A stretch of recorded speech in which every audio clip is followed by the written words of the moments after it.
Boa tarde, queridos amigos do Centro Espírita Manuel Filomeno de Miranda. É sempre com muita satisfação e muita gratidão em que recebo o convite desta casa tão acolhedora a partir dos amigos encarnados e dos amigos desencarnados que nos recebem a todos tão bem. Rogamos ao Mestre Jesus, em especial nesse 20 de março de 2021, nesse mês, nesse ano, onde comemoramos os 160 anos do Livro dos Médiuns, que Allan Kardec, que as almas nobres, que os médiuns, todos aqueles que codificaram e trouxeram essa obra para nós, recebam de nós o nosso mais profundo sentimento de gratidão. E exoramos a Jesus e ao Pai Celestial que nos abençoe a todos nós nessa tarde, nesse encontro por live. Muito obrigado e muita paz para todos. O tema de hoje, crescendo espiritualmente. A partir dessa ideia, dessa temática, por inspiração, eu recolhi desta obra A Caminho da Luz, de Francisco Cândido Xavier, pelo Espírito Emmanuel. O meu já está numa condição que ele não está mais caminhando para luz nenhuma, ele está caminhando para uma troca urgente, mas aí é outra história. Narra o Espírito Emmanuel que o Pai Celestial, Deus, detém no sistema solar uma comunidade de espíritos eleitos para as diretrizes do nosso sistema solar, ao qual Jesus é um dos mestres divinos. E essa comunidade de espíritos puros reuniram-se no sistema solar por 2 vezes nas proximidades do nosso futuro planeta. 4 bilhões e 500 milhões de anos atrás, a primeira reunião, quando destacava-se da nebulosa solar aquela massa que seria entregue por Deus a Jesus para que ele construísse o nosso lar, que é temporário, porque o espírito, o seu lar, é o espaço universal. Mas é a nossa casa querida, é a nossa escola abençoada, onde evoluímos, aprendemos, atravessamos por provas, graças à construção de Jesus e dessa comunidade de espíritos eleitos. Primeira reunião. A segunda reunião data-se em torno de 2000 anos atrás, quando providenciava-se a vinda de Jesus ao planeta Terra, encarnado. 2 reuniões. Aí nos perguntamos, a primeira reunião, o objetivo era construir um planeta. Tudo isso, ao qual nós chamamos de natureza, Emmanuel fala, veio da construção de Jesus, da equipe que ele formou, sob as diretrizes de Deus, o Pai Celestial. A segunda, a vinda de Jesus. Qual o objetivo da vinda de um espírito puro, governador de um planeta entre nós, 2000 anos atrás?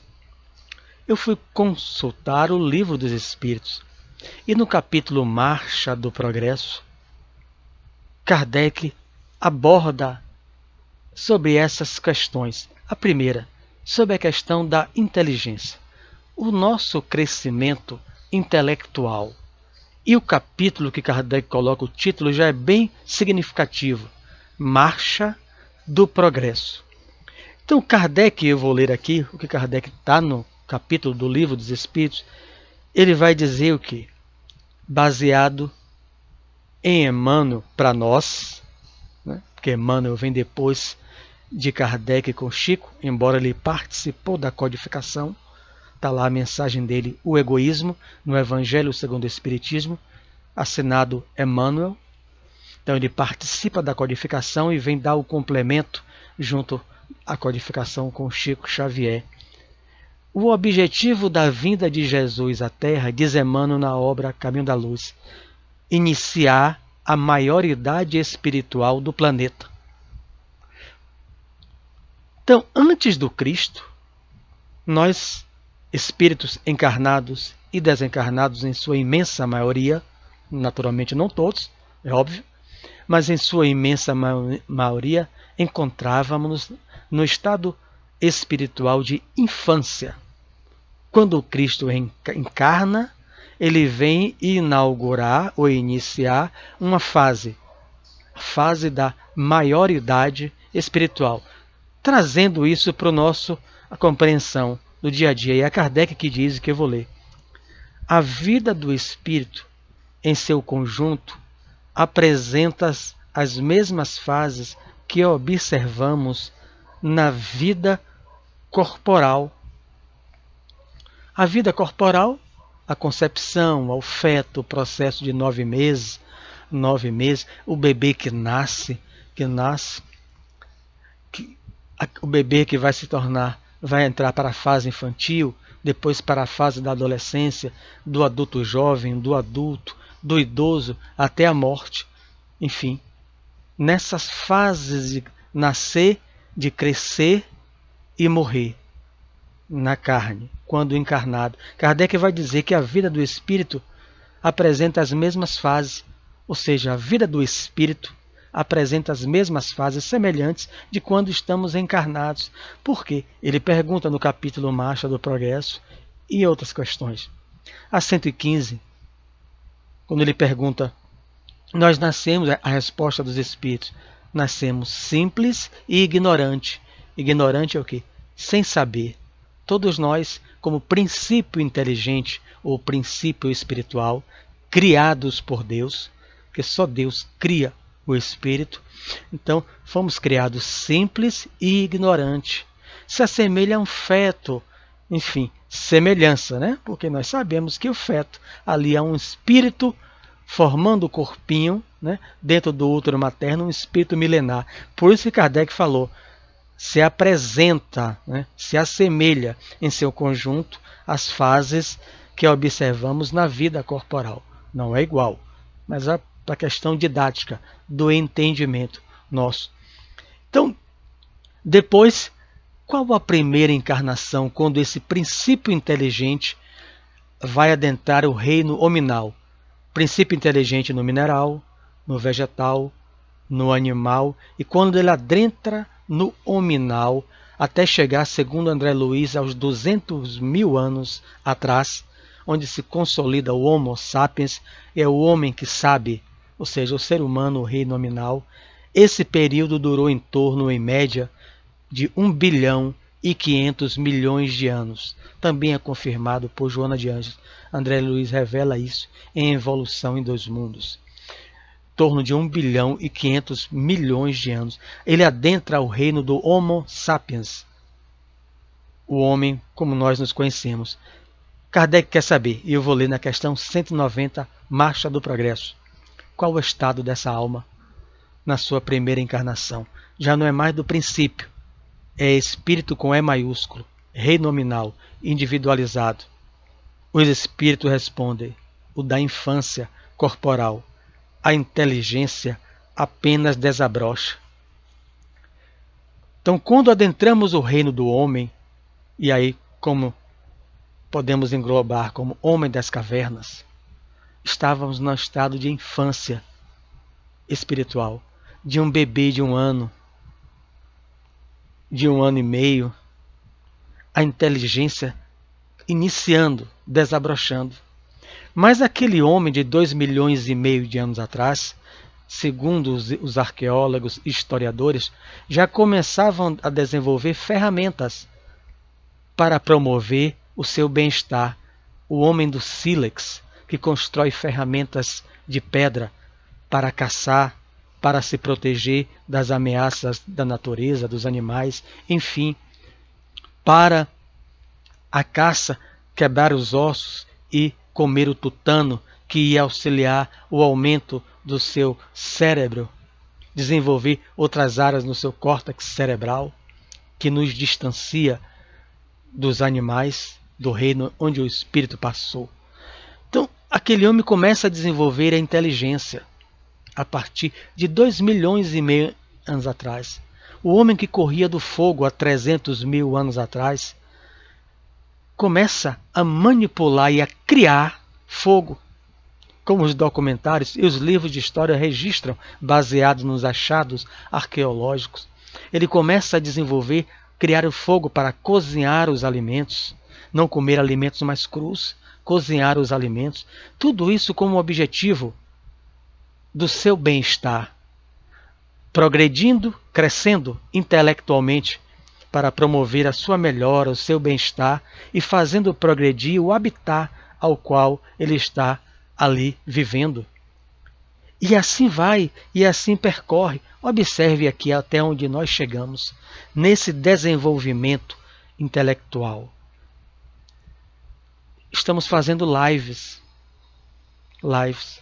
Então, por que eu estou abordando isso? Porque no capítulo Marcha do Progresso, e Kardec coloca o título muito bem significativo, o título, porque o crescimento intelectual sempre marcha. Encarnou, nós progredimos. E aí ele diz, e eu vou ler, que o capítulo é do Livro dos Espíritos, para ser fiel. O homem se desenvolve por si mesmo. Que ele aborda sobre o desenvolvimento, o crescimento da inteligência. O homem, o Espírito responde, se desenvolve por si mesmo. Ele é arrastado pela força das coisas. Naturalmente, que Deus sempre enviou e sempre enviará homens avançados, entre eles para impulsionar-lhes o progresso. Então, nós somos arrastados pela força das coisas. Por que eu estou citando live? Eu não sabia utilizar e não utilizava nada disso. Esse microfone que eu estou utilizando aqui, eu via naturalmente meu filho usar, né, no estado de infância, adolescência, e agora também ele continua usando. Usa para os seus estudos, que são virtuais na sua escola, mas usava antes para os joguinhos. Qual criança, né? Enfim, que porventura, se não tem em casa, vá numa lan house, e você passa na lan house e via aquelas crianças com esse microfone que eu estou usando. Quantas vezes eu observei? Nunca me interessei para aprender a utilizar. Claro que eu acessava o YouTube, acessava isso, mas para assistir palestras espíritas ou não, e as espíritas era quem? Divaldo, Raul Teixeira, quando estava saudável, o Haroldo Dutra Dias, Ana Anete Guimarães e tantos outros, porque essas pessoas estão muito à frente em conhecimento, em avanço. Então, nos ensinam muito. Nunca eu me imaginei, sem nenhuma falsa modéstia, de estar fazendo lives, no caso, como estou fazendo agora, mas fui arrastado pela força das coisas. É isso. Nós vemos espíritas grisalhos como eu, que muitos não sabiam nem usar Zap, não se interessavam. Hoje eu vejo no próprio centro que está fechado, o nosso, como a maioria estão, mas nós mantivemos os nossos estudos, como o Filomeno está fazendo, via internet, via redes sociais, ferramentas como StreamYard, YouTube, Zoom, Google Meet. Quando alguém falava isso, eu digo, pai, meu filho falava sobre isso, pare, eu não quero desencarnar agora. Chega, minha cabeça não dá, eu vou pegar meu livro físico e ler, fazer a palestra, aprender com ela, aprender com os outros lá, e tá bom. Mas fui arrastado. E quem Deus enviou também, porque está aqui na questão, Livro dos Espíritos, Marcha do Progresso. Deus envia homens. Bruno, daí do Filomeno. Bruno foi aquele que me ouviu, que me escutou, que me ajudou e que me ajuda. Terminar aqui, eu vou enviar um vídeo para ele, um vídeo para ele porque eu estou com uma dúvida sobre algo que eu não consegui ainda compreender. Então, já pesquisei, mas não consegui. Ver se Bruno consegue me orientar sobre algo que eu fiz equivocado no canal do nosso centro Raio de Luz. Enfim, então, mas a gente foi, a maioria, arrastado pela força da necessidade, Covid-19, isolamento social, para que as atividades não ficassem totalmente paradas, fomos arrastados pela força das coisas a aprender a usar as ferramentas tecnológicas, que são neutras, que são para o bem, para promover o nosso bem-estar. São ferramentas como utilizamos há 2,5 milhões de anos atrás. Uma acha de madeira com uma pedra amarrada com cipó, para quebrar os ossos dos animais, furar as pedras para tirar os mariscos, as conchas, para nos defender dos animais ferozes. São as ferramentas. Então, o desenvolvimento, o crescimento da nossa inteligência sempre se deu. Por isso que Kardec coloca o título Marcha do Progresso. Encarnou, a inteligência marcha, avança, o intelecto avança. Então, qual o objetivo do Cristo de reencarnar entre nós? Foi para nos ajudar a desenvolver o nosso intelecto? Não. Porque antes do Cristo vieram homens que são estudados até hoje. Só para citar um ramo da ciência, o livro da filosofia. Aqui é vários filósofos, né? É uma série. Então, o mais conhecido, Sócrates, seu discípulo Platão, o discípulo de Platão, Aristóteles, homens que são estudados em escolas, em faculdades do mundo inteiro. Até hoje, o pensamento deles é estudado até hoje. E eles vieram em cerca de 500, 400, 300 mil anos antes do Cristo. Então eles são aqueles espíritos superiores que Jesus enviou para ajudar a imensa população da humanidade, ao qual, com certeza, eu estou inserido, que estava ainda no estágio de infância espiritual, imaturidade psicológica, emocional, o que era natural para nós, espíritos terrestres. Então, o objetivo do Cristo não foi vir para nos ajudar a desenvolver a inteligência, porque mesmo que Sócrates não viesse, é claro que a dificuldade seria muito maior para a amplitude do nosso pensamento, aqueles considerado como o pai da filosofia, quer saber de onde eu vim, para onde eu vou, aonde eu estou, por que o céu é azul, o que é que tem a água, qual a natureza. Essas perguntas que nos busca, nos motiva a encontrar respostas. Vai dar o pontapé, enfim, para as ciências futuras. O objetivo de Jesus não foi esse, a vinda. Qual foi o objetivo de Jesus? Aí eu vou ilustrar com um fato também verídico. Fritz Haber,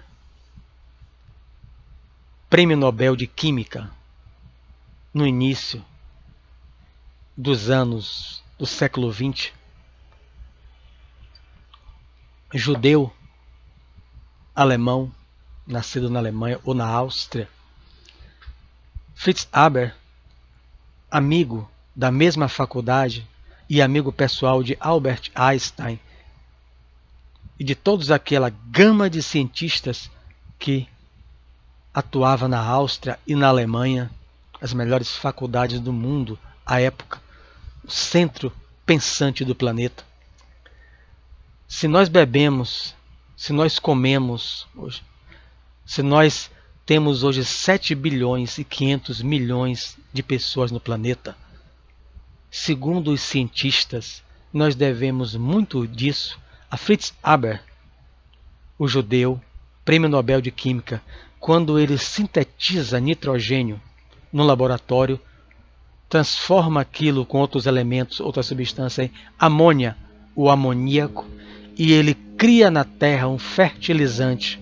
Quem trabalhou no polo petroquímico sabe, quando você passava em frente, ou trabalhou na Nitrofértil, trabalhava com fertilizantes. Então, segundo os cientistas, o aumento da população se mantém mantém na Terra graças a partir, claro que vieram outros cientistas, outros que vieram, ampliaram, né, os seus estudos, a sua revelação inicial. Mas ele deu pontapé, ele é o grande beneficiário, que beneficiou a humanidade com os fertilizantes, que à época era só utilizados naturais, comprado no Chile, a Alemanha mesmo comprava no Chile. Mas quando aquilo esgotava ou ficava muito caro, as pessoas não tinham como produzir uma maior quantidade de alimento nas suas fazendas. Então, quando ele cria isso no laboratório, ele barateia e populariza o uso de fertilizantes para que pudéssemos plantar e cada vez mais, né, com maior abundância, verduras, legumes, frutas. O homem é um missionário. Começa a Primeira Guerra Mundial. Ele é judeu. Ele deseja ser assimilado. Ele se converte ao cristianismo. Ele se torna cristão. E ele tem um desejo: adquirir uma medalha chamada Cruz de Ferro, a maior honraria que um alemão pode almejar. E o que é que ele faz? Ele sabe, como químico, prêmio Nobel, que aqueles fertilizantes à base de amônia, à base de cloro, e quem trabalhou no polo sabe o que o cloro faz quando ocorre vazamento de cloro. Você tem nas áreas do polo máscaras Dräger, porque você tem que colocar ela e pernas para que te quero, direção aos ônibus para se evadir, porque senão você morre em 3 a 5 minutos, se é que eu me recordo ainda do tempo, quando eu trabalhei os anos no polo petroquímico. Você usa aquilo porque o cloro, quando você inspira ele vai lhe intoxicar, literalmente. Você morre afogado no ar. Na internet está cheio de fotos. Fritz Haber, na frente do exército alemão na Primeira Guerra Mundial, ele orienta os soldados alemães a jogarem bombas, saquinhos, nas guerras de trincheira, nas trincheiras dos franceses, dos ingleses, dos soldados que eram seus inimigos, os inimigos da Alemanha. E você vê nas fotos, eu tenho um livro aqui, a Primeira e a Segunda Guerra Mundial, de Martin Gilbert. Você vê as pessoas morrendo asfixiadas. Ele e outros cientistas, menos Einstein e alguns outros, que não quiseram participar disso, que o chamaram, a biografia de Einstein fala, quantas vezes, porque você vai, no literal, porque você vai entrar nessa, Fritz? Você é judeu e se converteu ao cristianismo. Qual era a necessidade de Fritz Haber? O orgulho, a honraria e ser aceito, porque as pessoas viam ele como preconceito. Você é judeu, embora um homem muito inteligente, prêmio Nobel, mas você é judeu. Você nunca vai ser um ariano puro. E aquilo o machucava. Então ele achava o quê? Que intelectualmente, cada vez que ele se projetasse, crescesse mais intelectualmente, ele poderia ser aceito pela comunidade da ciência, pela comunidade governante da política alemã. E ele inaugura na Terra a guerra química. No primeiro dia ele deixou 10.000 pessoas mortas, soldados, e 5.000 cegos. No final da Primeira Guerra, ele ia deixar 1 milhão de pessoas mortas com a guerra química. O homem que cria o fertilizante e se torna um beneficiário da humanidade até hoje foi o mesmo homem que é considerado um criminoso de guerra por outros. Jesus veio para ele. Jesus veio para mim. Veio para a maioria de nós. Por quê? Porque isso tem consequência. Jesus sabe. Porque o que queria Fritz? Ser feliz, ser aceito.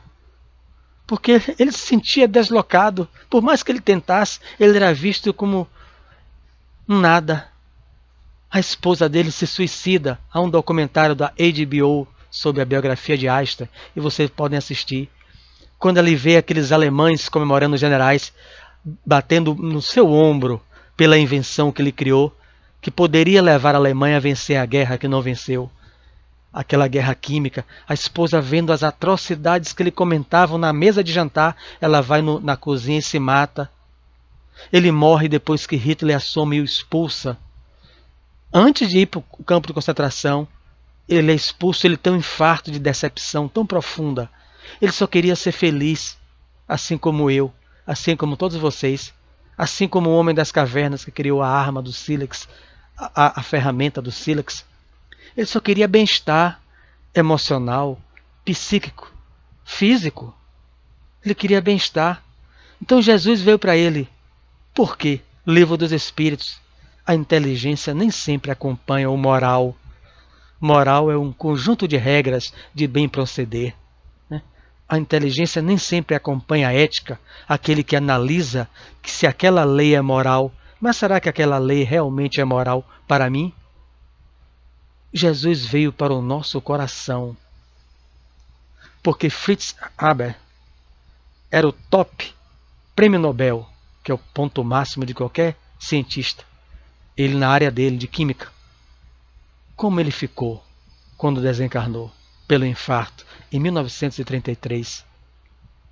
Como ficou aquele espírito que ao mesmo tempo nos beneficiou até hoje e ao mesmo tempo para outros é considerado um criminoso de guerra, que desencadeou o que os terroristas chamam de guerra química, queria motivar muitos terroristas a quererem criarem bactérias, vírus para produzir armas químicas.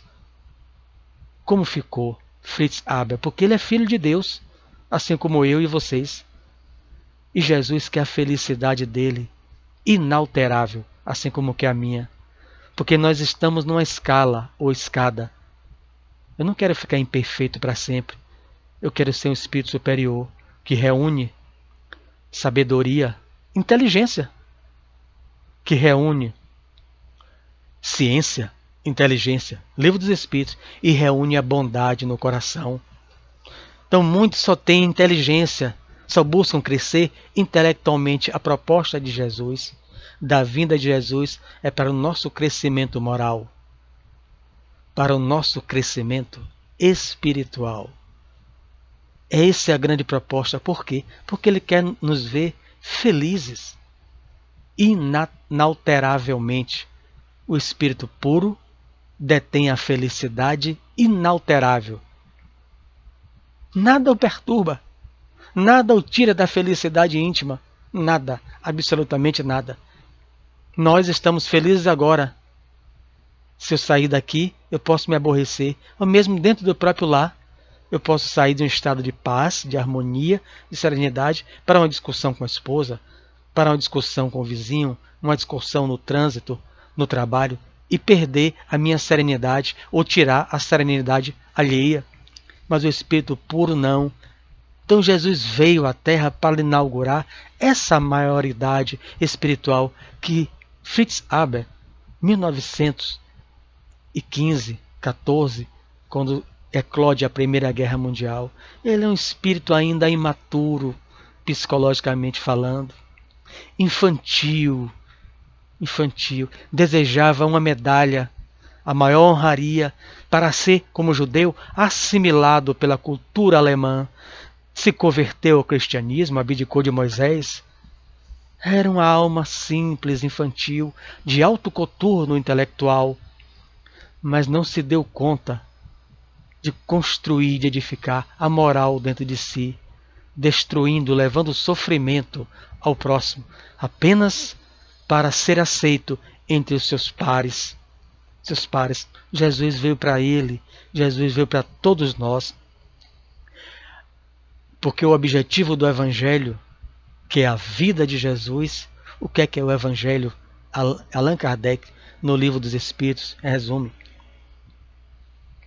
É o código de princípios morais universal. Ele é o código de princípios morais universal. E o que é o Evangelho? O Evangelho está no Novo Testamento, na Bíblia, no Novo Testamento.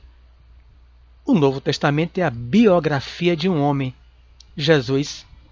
São os evangelistas narrando os 3 anos que conviveram com Jesus.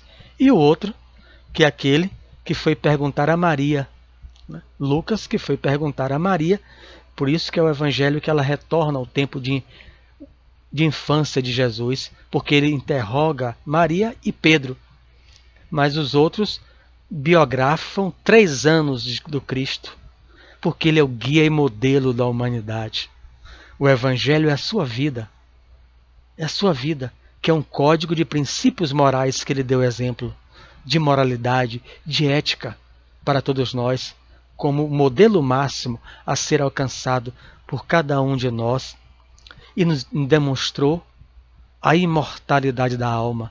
Esse é o objetivo da sua vinda na Terra, que inaugura o estado de maioridade espiritual para nós, para que a gente tenha um roteiro a seguir, ou um código de princípios a seguir no universo. Não é só da Terra, porque como ele disse, o Evangelho não é meu, foi o Pai que me enviou. É Ele, a carta viva de Deus, para dizer, você pode, se eu fiz, você também pode fazer. Como ele dizia, tudo que eu faço, vocês podeis fazer também. Vós sois deuses.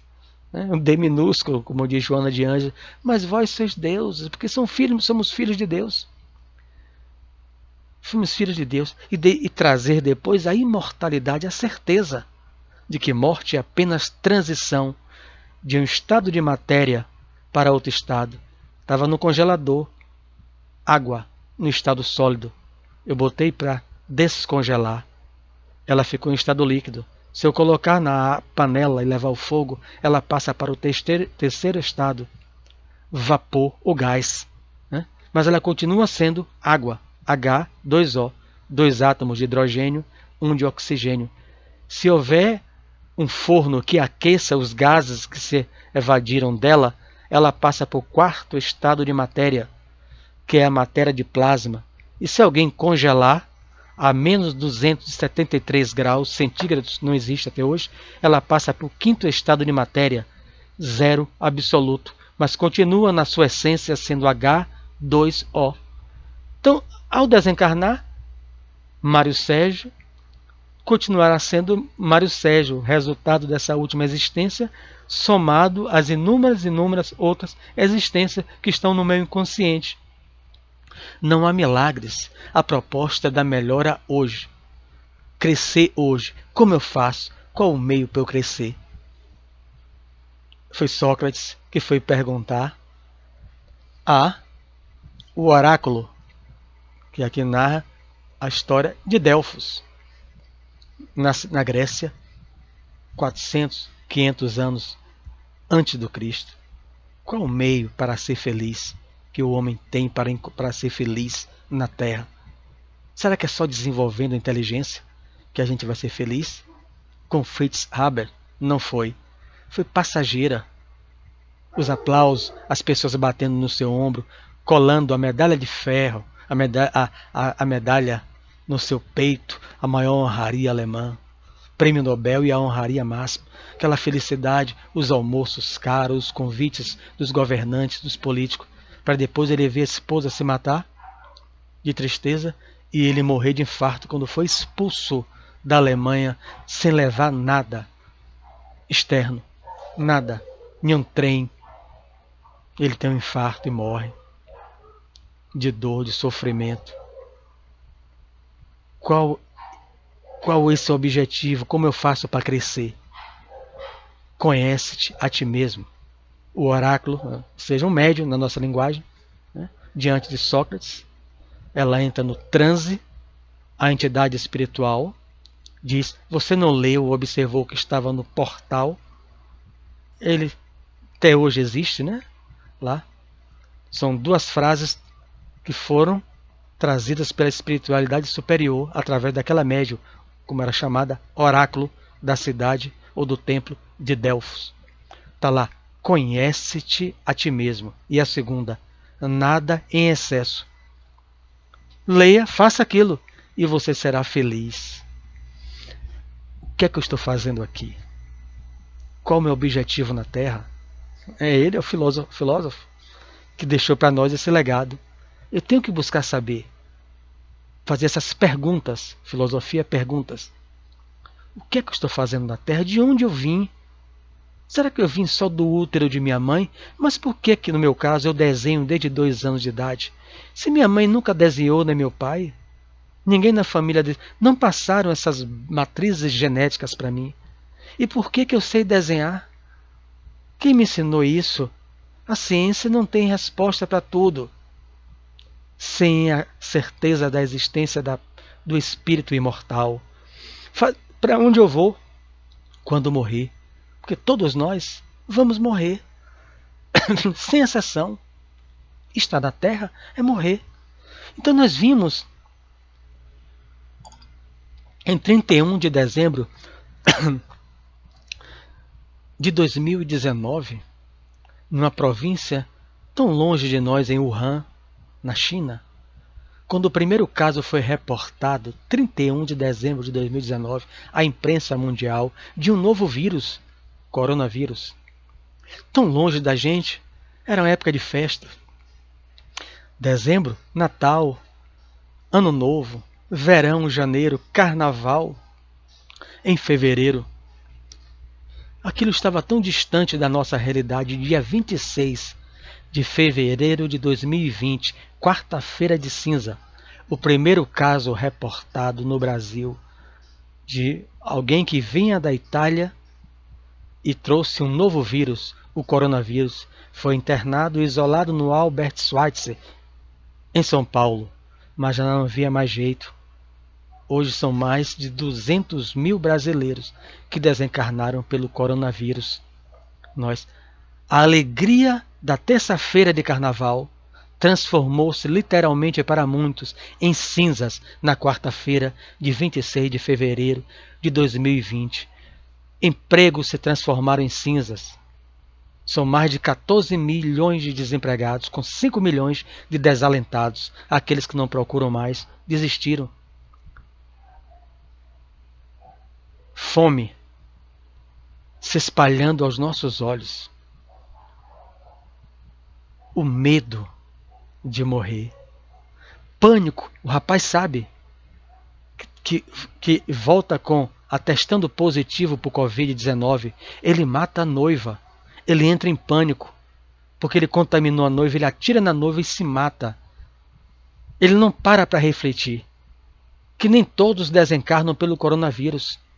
Então o pânico se espalha. Antidepressivo nunca foi vendido em tão grande quantidade como agora. O número de divórcios imensos, porque as pessoas ficaram confinadas dentro dos seus lares. E as pessoas, marido e mulher, muitos não se suportam, porque tinha semana trabalhando, a semana para ir para o salão, para encontrar com os amigos, final de semana ir para o estádio de futebol, ir para a praia, mas ficar a semana inteira, os casamentos aumentaram o número de separações imensamente. Por que isso? Por que esse medo se o Brasil é 74% de cristãos? Por que Fritz Haber queria tanto uma medalha matando o próximo, se ele era cristão? Fazer essas perguntas, buscar conhecer quais são as nascentes do meu sentimento. Por que eu preciso desviar a merenda escolar quando eu já sou um político ou não, um empresário, um funcionário que ganham tão bem? Eu não ganho R$ 1.100. Aqueles que estavam ali, que foram investigados na Lava Jato, quando você observa na internet a biografia daquelas pessoas que já foram comprovadamente acusadas pela justiça e presas, pessoas que vieram de uma família, que tiveram estudos em boas escolas, o nível intelectual alto, os salários que eles galgaram pelo esforço intelectual necessário e útil que eles fizeram, excelente. E por que, meu Deus? Eu preciso ainda entrar no caminho da corrupção. Por que essa necessidade exacerbada desse bem-estar em exagero? Porque as paixões não é o mal. O bem-estar é a busca da melhora. o desejo do bem-estar, é neutro, é natural, é de Deus. O problema é o excesso, quando aquilo me domina. Os espíritos disseram que as paixões, o desejo se assemelha a um cavalo, cabe ao cavaleiro dominar ele. O cavaleiro é o espírito, que tem que saber dominar o seu ego, não é destruir o ego, porque o cavaleiro não acaba com o cavalo, não destrói, ele aprende a dominar o cavalo, ao seu ego, aos seus desejos, para não entrar no campo dos excessos e a gente vinha sofrer, fazer os outros sofrerem e sofrermos também. Foi para isso que Jesus veio. Com licença, a lâmpada está me incomodando. Foi para isso que Jesus veio, para nos dar esse alerta para nós, nos despertar para isso, para isso. Então eu não tenho como fazer isso. As pessoas de fora para dentro. Foi isso que o oráculo de Delfos disse a Sócrates, quando ele buscou: eu quero ser feliz, me ensina um meio. Você leu lá fora, que está escrito no portal? Conhece-te a ti mesmo, porque não existe fórmula externa. Você tem que mergulhar para dentro de você, para saber quais são os seus desejos, quais são as suas necessidades. São úteis para você? São úteis para o seu próximo? É uma felicidade exclusiva só para você, em prejuízo a quem está em volta? Isso é interesse pessoal, é egoísmo.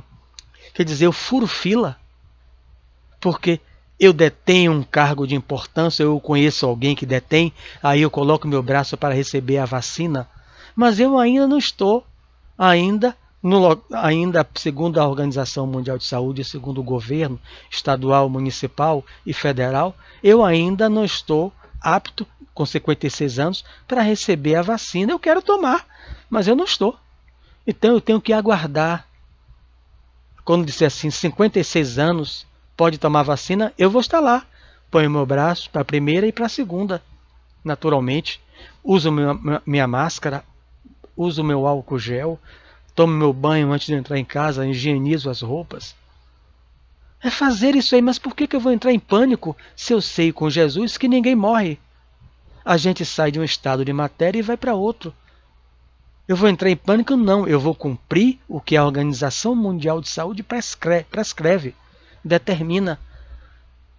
Mas eu não vou entrar em pânico, não vou ficar indo para a farmácia tomar antidepressivo, já que eu não tenho depressão, fiquei em depressão só porque tenho medo de morrer, mas eu sou espírita. Então Emmanuel diz aqui, eu vou ler um trechinho para a gente ver. O capítulo do livro Emmanuel, Evangelho segundo Marcos, a mensagem é condição comum. Quando ele diz, os círculos religiosos comentam excessivamente a fé em Deus, todavia, nos instantes da tempestade, são escassos os devotos que permanecem firmes na confiança. Nós, os espíritas, tem espírita que não está tomando depressivo, antidepressivo, porque tem medo de morrer. Tem espírita que desejou se matar com medo do coronavírus.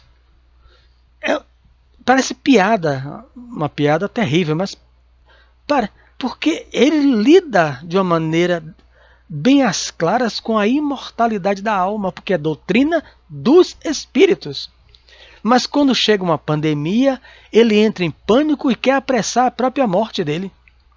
Porque aquilo ofusca a sua razão, o seu sentimento, e ele deseja apressar, vendo as estatísticas todo dia na TV. Quer dizer, Emmanuel cita, onde está a nossa confiança? A gente pega um ônibus, outros viajam de avião. Eu entro no ônibus, levo sempre um livro espírita.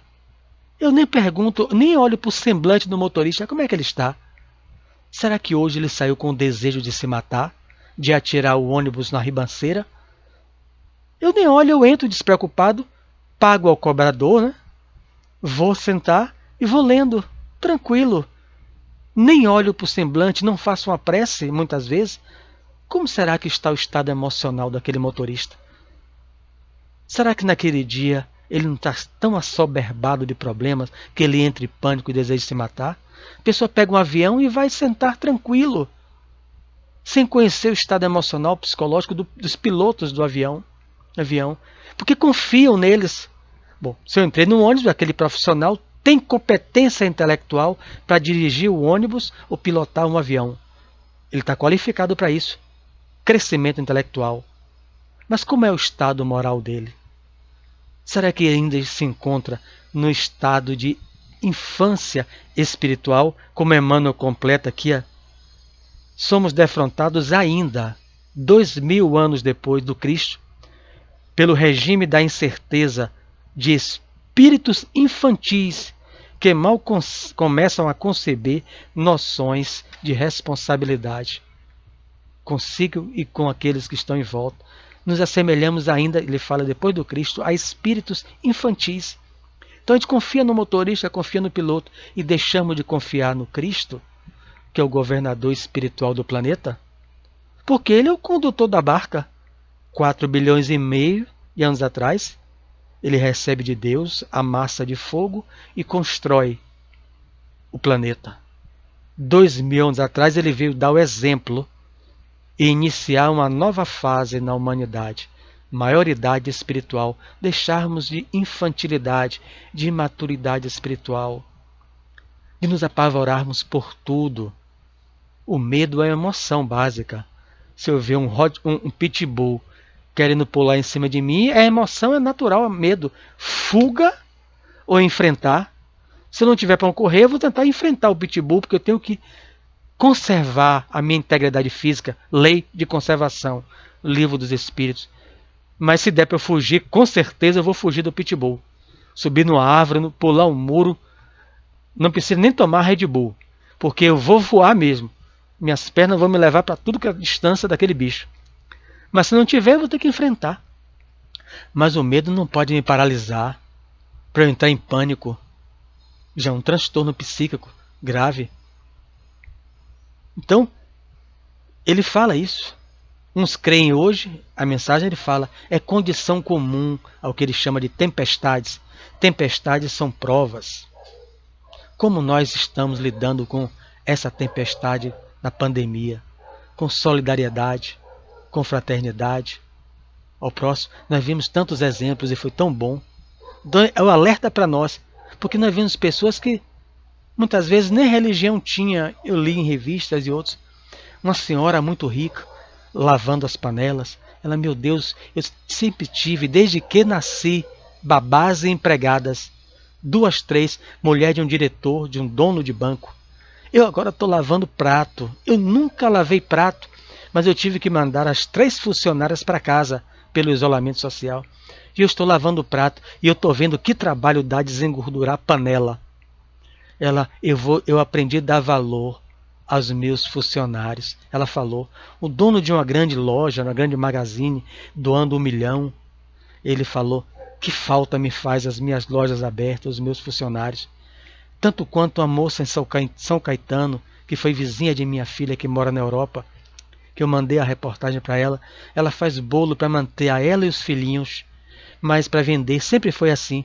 E aí o BATV entrevistou, ela fazia 3 ou 4 bolos a mais. Para quê? Para dar às pessoas aqui de São Caetano, porque tem gente que não tem nem dinheiro para comprar os ingredientes do bolo ou do pão para dar aos seus filhos. Então eu faço 4 bolos a mais, 5 a mais. O do lucro que eu alimento meus filhos, aqueles 5 eu distribuo àqueles que nada têm, menos do que eu. Solidariedade, fraternidade. Então nós vemos os 2 lados do ser humano, muitos dentre nós, que é a grande seleção, que é feita a partir de nós. Mergulhar para dentro de nós, em que eu quero estar, em que lado eu quero estar. Daqueles que são solidários, fraternos, que são positivos, que são otimistas, não são negacionistas, mas são otimistas, ou quero estar naqueles pessimistas, naqueles negacionistas, naqueles que querem levar vantagem em tudo, famosa lei de Gerson de um comercial da TV.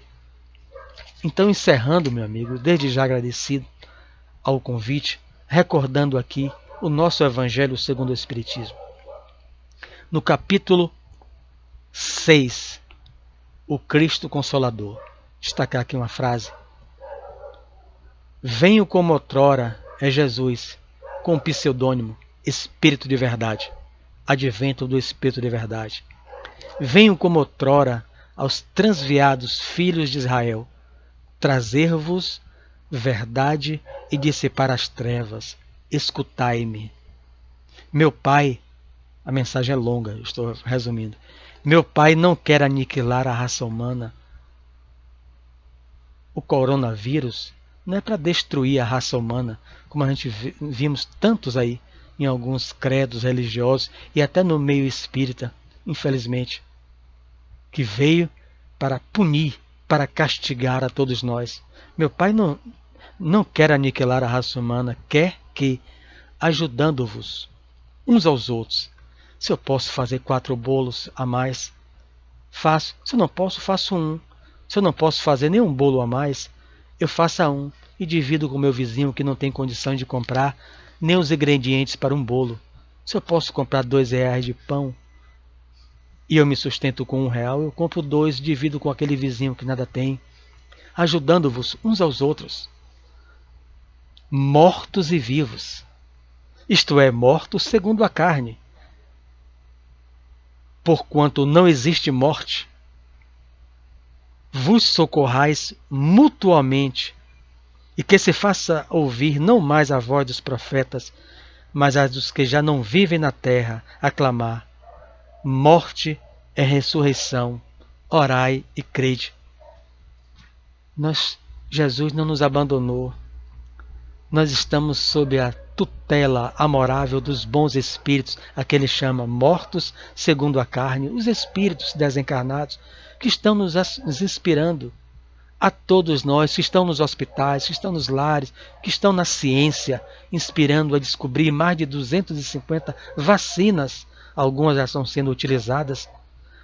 É a calmaria que vem depois da tempestade, da imagem que Emmanuel usou, a tempestade que Jesus passa no lago e ele acalma, né? Pede a Deus que acalme a tempestade no lago de Genezaré. Os apóstolos apavorados com medo de morrer. Quantos espíritas, quantos cristãos, 74% de brasileiros são cristãos.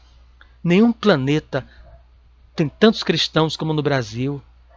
E pessoas estocando alimentos, com medo do isolamento, esquecendo daqueles que vêm atrás e encontram as prateleiras vazias.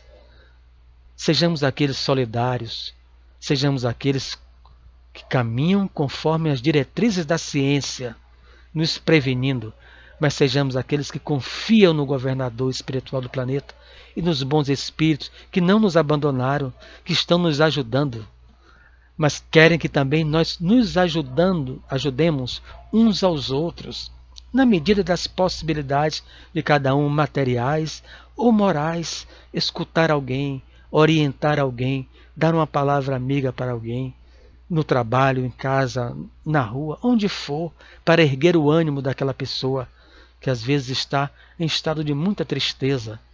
É isso que atesta o nosso crescimento espiritual. Encerro nesses 53 minutos que foi me dado lendo mais um trecho. Isso favorece. Os amigos aí do nosso centro sabem que eu não sou muito dado a fazer leituras nem levar, mas em casa nos favorece a compulsar os livros e fazermos essas leituras que nos auxiliam. Eu vou ler aqui um trecho para encerrar. Agradecido. Do livro Companheiro, Espírito Emmanuel, Chico Xavier, o médium. A mensagem é: em tempo de crise, nada melhor do que como agora. Em tempo de crise, impositivo da serenidade para todos nós. Crescimento espiritual, na essência, não é plano de trabalho que se execute de uma existência para outra.